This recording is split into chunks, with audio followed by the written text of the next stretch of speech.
పెళ్ళైనా పండగైనా వేడుక ఏదైనా పట్టుచీరల ప్రత్యేక వేదిక వారాహి సిల్క్స్.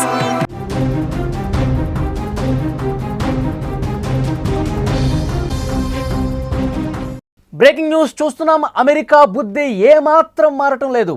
పాక్ మీద అపారమైన ప్రేమ చూపిస్తోంది అమెరికా సైనిక దినోత్సవ వేడుకలకు పాక్ ఆర్మీ చీఫ్ ఆసిం మునీర్కు అమెరికా ఆహ్వానం పలికింది. భారత్ పాక్తో సంబంధాలు కలిగి ఉంటామంటూ ప్రకటనలు చేస్తూ ఉంది. మునీర్కు ఆహ్వానంపై విస్తృతంగా చర్చ జరుగుతోంది. పాక్కు వార్నింగ్ ఇవ్వడానికి పిలిచిందంటూ మరొక చర్చ కూడా తెర మీదకుంది. పాకిస్తాన్పై చైనా ఆధిపత్యానికి బ్రేక్ వేయడానికి కూడా అని చెప్పి వార్తలు వస్తున్నాయి. అయితే పాకిస్తాన్తో ట్రంప్ స్నేహం వెనుక ఒక భారీ ప్లానే ఉందని చెప్పి చర్చ ఉంది. అమెరికా ఆర్మీ డే వేడుకలకు పాక్ ఆర్మీ చీఫ్ ఏంటి వినడానికి ఇది చాలా ఆశ్చర్యంగా ఉంది. పాకిస్తాన్ను అగ్రరాజ్యం ఆహ్వానించడం ఏంటి అనుకుంటున్నారా? అదే జరిగింది. ప్రపంచం చీకొట్టినా సరే అమెరికా మాత్రం గత కొంతకాలంగా నెత్తిన పెట్టుకుంటోంది. తాజాగా తమ దేశ ఆర్మీ వేడుకలకు రావాలని ఆహ్వానించింది. ఉగ్రవాదులను తయారు చేసి భారత్తో పాటు ఇతర ప్రపంచ దేశాలపై దాడులు చేసే పాకిస్తాన్కు అమెరికా తరచుగా మద్దతు పలుకుతోంది. Modi my best friend, Bharat మేరా దోస్త్ అంటూ డైలాగులు కొడుతున్నాడు ట్రంప్ అప్పుడప్పుడు. కానీ చేతల్లో మాత్రం అది ఏమాత్రం కనిపించడం లేదు. భారత్ పాకిస్తాన్ యుద్ధం సమయం నుంచి ఆయన వైఖరి ఇదే విధంగా ఉంది. ఏకంగా ఇప్పుడు మునీర్ను ఆహ్వానించి భారత్ను వెన్నుపోటు పొడిచింది అమెరికా. అసలు మునీర్ అనేవాడు ఎలాంటి వ్యాఖ్యలు చేశాడు? పెహల్గాం ఉగ్రదాడి జరగటానికి కారణం ఎవరు? మునీర్ ఎంత విద్వేష ప్రసంగం చేశాడో మన భారతీయులందరికీ తెలుసు.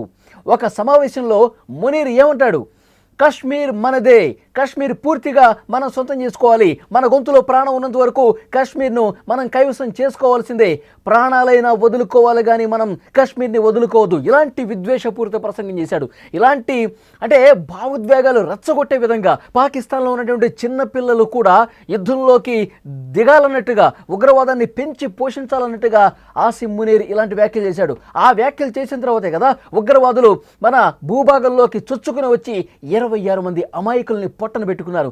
మతం పేరు అడిగి మరి అత్యంత దారుణంగా, పాశవికంగా, అమానుషంగా వాళ్ళు కాల్పులు జరిపి 26 మందిని చనిపోవటానికి కారణమయ్యారంటే ఆ ఉగ్రముఖల్ని పెంచి పోషించింది పాకిస్తాన్ కదా. వాళ్ళు రెచ్చగొట్టేలా ప్రయత్నం చేసింది ఆసిం మునీర్ కదా. అలాంటి ఆసిం మునీర్ని ట్రంప్ ఏ విధంగా తన దేశానికి, అది కూడా ఆర్మీ వేడుకలకు పిలుస్తాడు? కేవలం భారత్ పట్ల వ్యతిరేకత ఉండబట్టే, కేవలం భారత్ను కూడా ఒక దెబ్బ కొట్టాలన్న ఉద్దేశంతో ట్రంప్ వైఖరి కనిపించట్లేదా?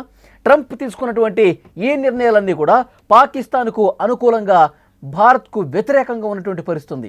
మిత్ర దేశం అని చెప్తా ఉన్నాడు, మనపై ట్యాక్సులు వేస్తూ ఉన్నాడు, మన విద్యార్థులకు సంఖ్యలు వేస్తూ ఉన్నాడు. ఒక్కసారి దీని గురించి మనం మాట్లాడుకోవాలి. ఒకవైపు టారిఫ్ల పేరుతో, ట్యాక్సుల పేరుతో విధిస్తూ ఉన్నాడు.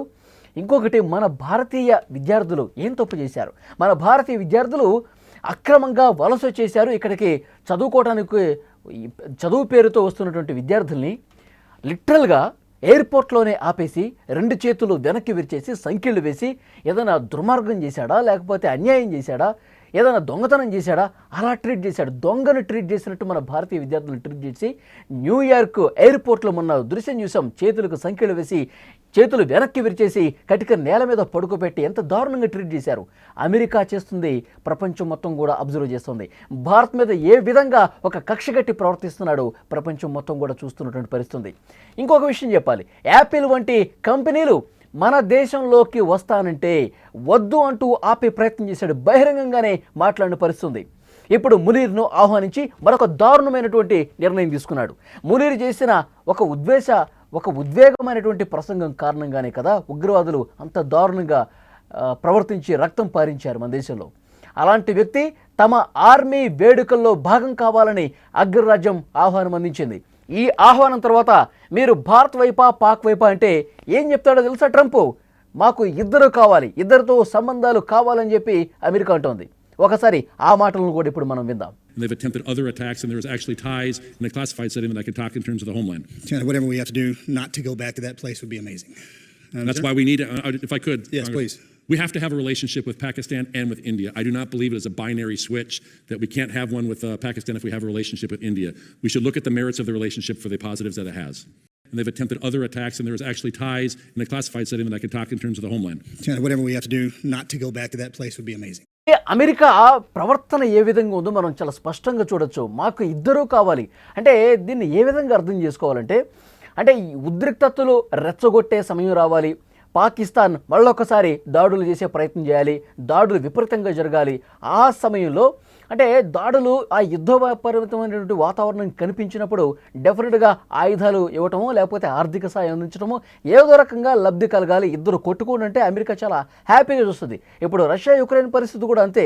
వాళ్ళిద్దరూ కొట్టుకోవాలి, కొట్టుకొని వాళ్ళు అలసిపోవాలి, వాళ్ళకి ఏదో డబ్బులు కావాలి, లేదంటే ఆయుధాలు కావాలి, ఏదో రకంగా సాయం చేసి చివరి క్షణంలో వాళ్ళకి సాయం చేసినట్టు మనం కనిపించాలి. అప్పుడు ప్రపంచం ముందు మనం హీరో కావాలి. ఇది అమెరికా వైఖరి. ఇదే విధంగా ప్రోత్సహిస్తూ ఉంటుంది ప్రతి ఒక్కదాన్ని కూడా. ప్రపంచం దీన్ని క్లియర్గా అబ్జర్వ్ చేయాల్సినటువంటి అవసరం ఉంది. అమెరికాని అంత ఈజీగా ఎవ్వరూ కూడా నమ్మని పరిస్థితి ఉంది అనటానికి ఇవే కారణాలు. అయితే మునీర్ ఆహ్వానం వెనుక వేరే కారణం ఉందని కూడా కొంతమంది అంచనా వేస్తున్నారు. మునీర్ని వాళ్ళ దేశానికి ఆహ్వానించడం పట్ల ఏంటంటే భారత్కు దెబ్బ కొట్టడానికి కాదని, పాక్ పని పట్టడానికి అని చెప్పి కొంతమంది విశ్లేషణ చేస్తూ ఉన్నారు. భారత్కు వ్యతిరేకంగా పనిచేస్తున్న ఉగ్రవాద గ్రూపులపై చర్యలు తీసుకోవాలని పాకిస్తాన్పై అమెరికా ఒత్తిడి తీసుకొచ్చేందుకే మునీర్ను ఆహ్వానిస్తున్నారంటూ కొంతమంది చెప్తున్నారు. అదే సమయంలో చైనాతో పాకిస్తాన్ పెరుగుతున్నటువంటి ఆర్థిక సైనిక సంబంధాలపై కూడా అమెరికా తీవ్ర ఆందోళన వ్యక్తం చేస్తోంది. China Pakistan economic corridor, belt and road initiative వంటి ప్రాజెక్టుల ద్వారా చైనా పాకిస్తాన్ మధ్య ఆర్థిక సైనిక సంబంధాలు పటిష్టం అవుతుండడం అమెరికాకు రుచించడం లేదు. ఈ క్రమంలోనే మునీర్ పర్యటనను ఉపయోగించుకోవాలని భావిస్తున్నారు. ఇక్కడ ఒక విషయం స్పష్టంగా అర్థమవుతోంది. పాక్ను వాడుకోవాలని మాత్రం అమెరికా భావిస్తోంది. ఆపద సమయంలో అండగా ఉన్నట్టు భుజం మీద చేయి వేసి దారిలోకి తెచ్చుకోవాలని ట్రంప్ బిగ్ స్కెచ్గా ఇక్కడ కనిపిస్తోంది.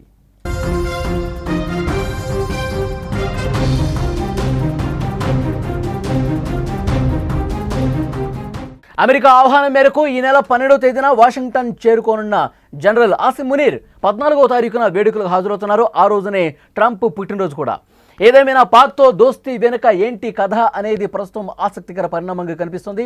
వార్నింగ్ ఇవ్వటం కోసం పిలిచిందా, ఎదుగుతున్న భారత్ను దెబ్బతీయటానిక, పాక్పై చైనా ఆధిపత్యానికి బ్రేక్ వేయటానిక, ఈ విషయాల మీద అంతర్జాతీయంగా తీవ్రమైనటువంటి చర్చ జరుగుతుంది. కానీ భారత్కు నచ్చని విషయం ఏంటంటే మన మీద విషం కక్కినటువంటి దుర్మార్గుడు, మన మీద విద్వేష ప్రసంగం చేస్తున్నటువంటి దుర్మార్గుడు. ఎప్పుడైతే మనం ఆపరేషన్ సింధూర్ చేశామో ఆ దాంట్లో కూడా భారత్ మీద మేమే పై చేయి సాధించామని మాట్లాడటం, కాశ్మీర్ ఎప్పటికైనా మనదే అని చెప్పి ఇంకా రెచ్చగొట్టే వ్యాఖ్యలు చేయటం, ఇంకా తోక ముడవకుండా మన మీద పై చేయి సాధించాలని కపట నాటకాలు ఆడటం, ఇవన్నీ కూడా ఆసిమ్ మునీర్ ఏదైతే వ్యాఖ్యలు చేస్తున్నాడో, ప్రసంగాలు చేస్తున్నాడో మన మీద విద్వేష భావంతో కలిగి ఉన్నాడని చెప్పడానికి చాలా స్పష్టంగా అర్థమవుతుంది. కానీ ట్రంప్ అమెరికా ఏం చేస్తోంది? పాకిస్తాన్ని ఇంకా ఎంకరేజ్ చేస్తోంది. మన మీద 100% శత్రు దేశంగా ఉన్నటువంటి, మన మీద విషం కక్కుతున్నటువంటి మన భూభాగాన్ని ఇంకా కైవసం చేసుకోవడానికి ఉగ్రవాదాన్ని ప్రోత్సహిస్తూ అమాయకుల ప్రాణాలు, భారతీయుల ప్రాణాలు బలి తీసుకుంటున్నటువంటి పాకిస్తాన్కి ఇంకా మద్దతుగా నిలవటం, వాళ్ళ ఆర్మీ డేకి పిలవటం అనేది జీర్ణించుకోలేని విషయం. దీని వెనకాల అమెరికా చాలా వ్యూహాత్మకంగా అడుగులు వేస్తుందని చెప్పి చర్చ జరుగుతున్నప్పటికీ భారత్ మీద కపట ప్రేమ అమెరికా చూపిస్తోంది. మనకి మద్దతు ఇస్తున్నామని పైకి ప్రగల్భాలు పలుకుతూ లోపల మనకు తెలియకుండానే మనకు వ్యతిరేకంగా కార్యక్రమాలు చేస్తోంది అమెరికా అని చెప్పి పెద్ద ఎత్తున చర్చ జరుగుతోంది. అమెరికా ఆర్మీ డే వేడుకలకు పాకిస్తాన్ ఆర్మీ చీఫ్ అని చెప్పి చాలామందికి ఆశ్చర్యం కనిపిస్తోంది. పాకిస్తాన్ అగ్రరాజ్యం ఆహ్వానించడం ఏంటి అని చెప్పి పెద్ద ఎత్తున ప్రచారం ఉంది. ప్రపంచం చీకొట్టినా సరే అమెరికా మాత్రం గత కొంతకాలంగా పాకిస్తాన్ని ఎందుకు నెత్తిన పెట్టుకుంటోంది? అలాంటి ఉగ్రవాదుల్ని ప్రోత్సహించే దేశాన్ని ఎందుకు ఇంకా హక్కుని చేర్చుకుంటోంది? దీని వెనకాల కారణం ఏంటి? భారత్ మీద పరోక్షంగా ప్రతీకారం తీర్చుకోవటానిక? అమెరికా గత కొద్ది రోజులుగా తీసుకుంటున్నటువంటి నిర్ణయాలు, తీసుకుంటున్నటువంటి చర్యలు ఇవన్నీ కూడా పాకిస్తాన్ మీద ప్రేమ కనిపించే విధంగా ఉన్నాయి, అమెరికా మీద విద్వేష భావంతో ఉన్నాయి. గత కొన్ని రోజులుగా ట్రంప్ ప్రసంగాలు మనం చూస్తున్నాం. ట్రంప్ ఏ విధంగా భారత్ మీద ఒక విద్వేషపూరితమైనటువంటి వ్యవహారంతో ముందుకు పోతున్నాడో మనం చూస్తున్నాం. మన భారతీయులు ఎవరైతే అక్కడ చదువుకుంటున్నటువంటి విద్యార్థులు ఉన్నారో వాళ్ళని దొంగల్లాగా చిత్రీకరిస్తూ ఎయిర్పోర్టుల్లోనే అరెస్టులు చేస్తున్న పరిస్థితి మనం చూస్తున్నాం. ఇప్పుడు కాలిఫోర్నియా, లాస్ ఏంజల్స్లో మంటలు ఎగసిపడుతున్నాయి. అక్రమ వలసదారులంటూ ముద్ర వేసి గత కొన్ని సంవత్సరాలుగా వాళ్ళ కుటుంబాలతో నివసిస్తున్న వాళ్ళని పూర్తిగా ఇక్కడి నుంచి బయటకు పంపే ప్రయత్నం చేస్తూ ఉన్నారు. ఇది ఎంతవరకు కరెక్టు? అక్కడ ఉన్నటువంటి కోర్టులే ట్రంప్ను ప్రశ్నిస్తున్నటువంటి పరిస్థితి ఉంది. ఇప్పుడు పాకిస్తాన్కు అనుకూలమైనటువంటి నిర్ణయాలు తీసుకోవటం, భారత్కు పూర్తిగా వ్యతిరేకమైన నిర్ణయాలు తీసుకోవడంతో ట్రంప్ మెల్లమెల్లగా భారత్కు వ్యతిరేకంగా మారిపోతున్నాడు అన్న ఒక చర్చ చాలా బలంగా జరుగుతోంది. ఫ్రెండ్స్, మీరేమనుకుంటున్నారో డెఫినెట్గా కామెంట్ రూపంలో తెలియచేయండి. ఆసిమ్ మునీర్ మన భారతదేశం మీద విషం కక్కినటువంటి వ్యక్తిని, అక్కడ పాకిస్తాన్లో ఉన్న ఆర్మీ జనరల్ని అమెరికా ఆర్మీ డే వేడుకలకు చీఫ్ గెస్ట్గా పిలవటాన్ని ఏ విధంగా అర్థం చేసుకుంటారు, ట్రంప్ వైఖరిని ఏ విధంగా అర్థం చేసుకుంటారు, కామెంట్ రూపంలో తప్పకుండా తెలియజేయండి.